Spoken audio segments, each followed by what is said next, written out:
Hey y'all, welcome back to my channel. It's Cherika Brown. Of course, we're on another episode of Cherika Be Talking, cause I be talking. And on today's episode, y'all, I'm gonna address the question, how do I ask my boyfriend for money? So I got this question from one of my younger clients this morning, and it caught me off guard a little bit because I'm like, how do I want to respond to this? Because it's a younger girl, pretty innocent. She has a good head on her shoulders. So my response was, you don't ask a man for money. I said, while you are young and you're dating, you need to look at both individuals, yourself and your boyfriend, as two independents. You're not married, so you're not interdependent yet, so you are two independents.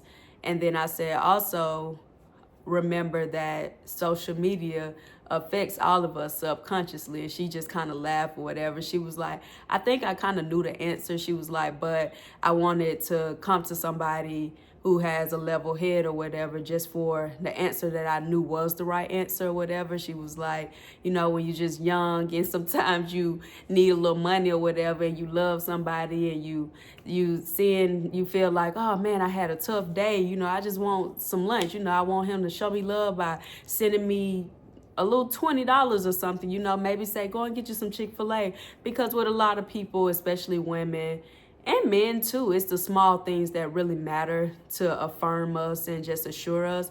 But what I basically told her is just look at yourself as an independent. You are an independent. He is an independent as well. You both are very young. You both are establishing yourselves. You're very new and trying to get into careers or whatever. So just look at yourselves as individuals and independents. I said, however, what I do want you to start to look at, just because I see that acts of service or whatever may be, or gift giving and gift receiving may be very important, and that's your love language. Also, just take a step back, not from the relationship, but just to view him and to see if he is a generous man. Because sometimes you may very well have a generous man, but he just don't have no money to send you for lunch every other day or whatever. So it's important to not be influenced by social media. Get your head level, come down to reality, and look at your reality and understand your reality, accept your reality, and make a decision if your situation, what you're going through, or if this person is fitting for what you want in your future or in your life.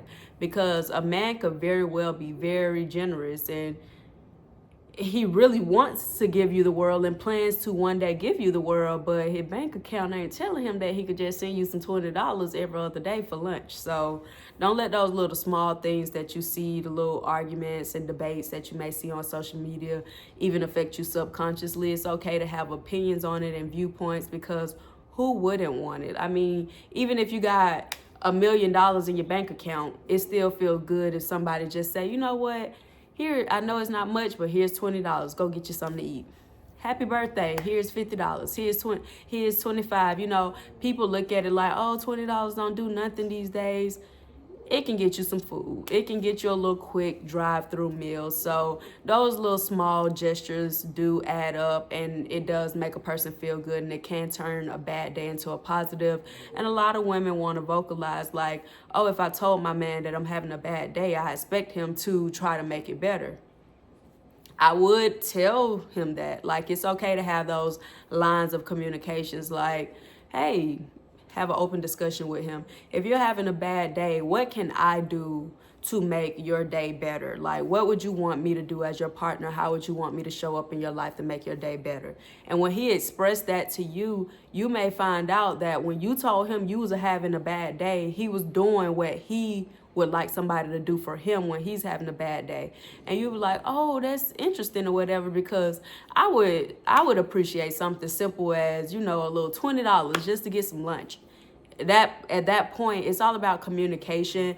And I think a lot of people have that issue in the beginning stages of dating and going out with people, because nobody sits us down and say, hey, this is how you date. Here's a handbook to dating. But everything is all about communicating.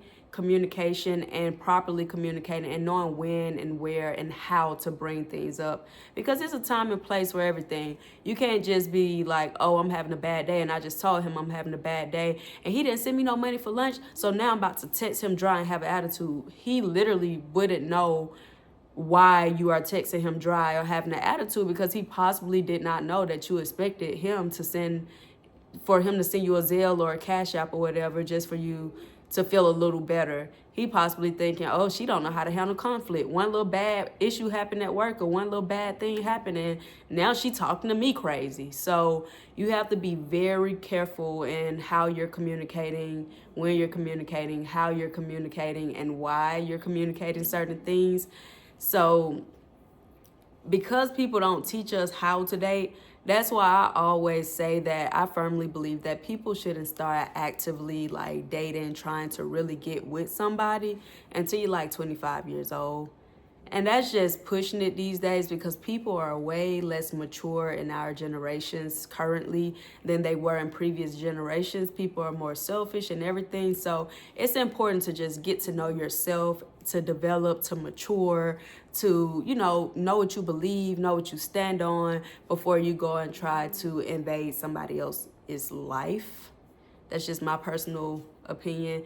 Another thing that I told her as a young lady, I said, not only should you look at it, the two as two individuals and independence, also keep your lids closed.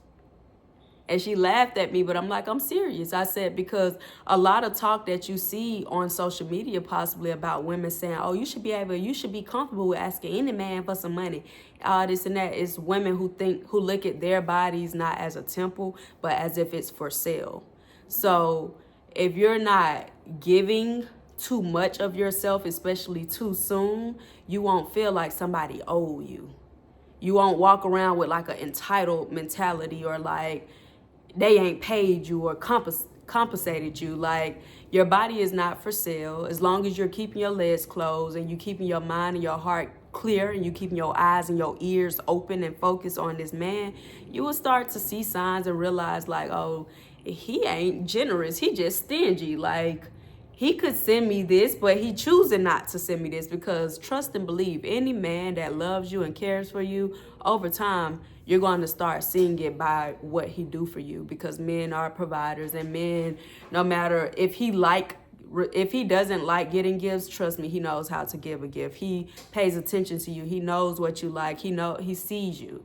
So if he sees you and he's into you, you're going to feel that. So if you don't feel that over some time, it just may be time to cut ties with the person, especially if you've already communicated what you would like, because sometimes men really don't care about you so much that you can tell them how you feel and what you would like all you want, but you're like, okay, and you're never going to get it from me. So just pay attention to people's actions and don't get caught up in what somebody else's man is doing for them or what you're seeing on social media, because reality is your life. Your reality is reality, not nobody else. It's not what you see on the video that somebody sat down and edited and did all the extra to make it look good. Reality is your life. What you see when you look around you and what you experience, your life experiences, is your reality.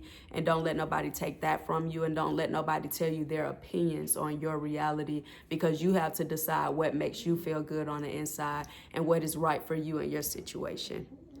I hope that helps, and y'all know I'll be back because I be talking. Peace.